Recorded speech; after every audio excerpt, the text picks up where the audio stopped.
For me, when you're talking about a coming-of-age story, it kind of begins and ends with the Goonies. The Goonies. Because it's a bunch of kids having adventures and I'm all about it. It was about kids helping their own situation, growing into men and women without treating the kids like idiots.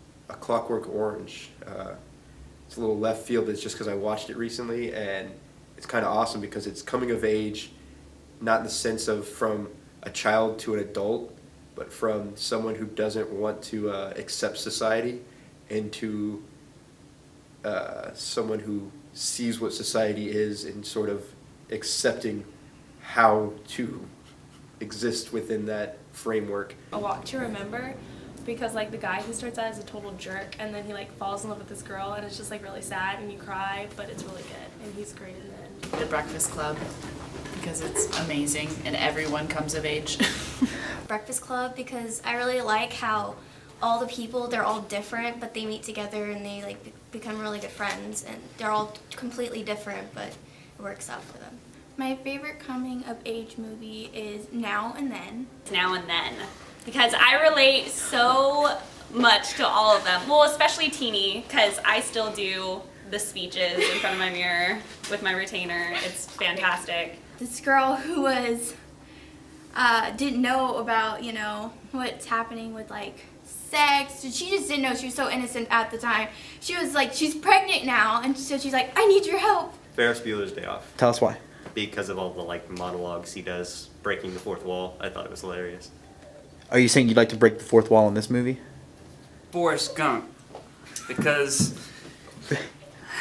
man, I don't know. He's just so honest. Favorite coming of age movie, I have to go with Dead Poet Society, because I thought, I guess their transition from kind of not knowing what they were doing and finding that through passion and art and writing, I thought that was just, I don't know, it kind of spoke to me when I was growing up, and so yeah, that's what I went with. Y Tu Mamá También, because I feel like I came of age when watching that movie, and it was the first time I was watching a sex scene with like really like legitimately naked people with other people in the room. The Three Kings of Summer. I think that they kind of did coming of age in a pretty unique way. I like that they were able to stay away from the whole like you have to have adults in this film to make it a coming of age film. They just kind of did it on their own, which I thought was really cool. The Little Giants. I don't know if anybody has seen that.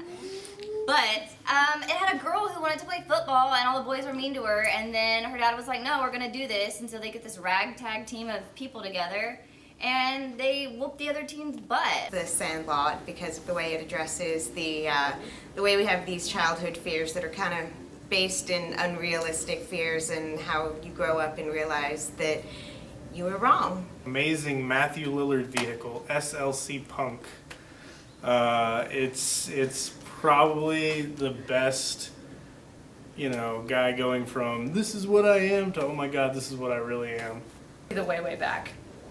I really enjoy the film. It's one of those like indie movies that's, you know, it's like an independent company, but yeah, it has like the $1 million budget, whatever. But I think it's a film that's like really well cast. Wizard of Oz, just because it really does teach you when you're older that there is no place like home. Stand By Me, because you've got 4 boys who are the protagonists, and the main message of the story is that everybody's got something. Titanic, because, well, there's boobs.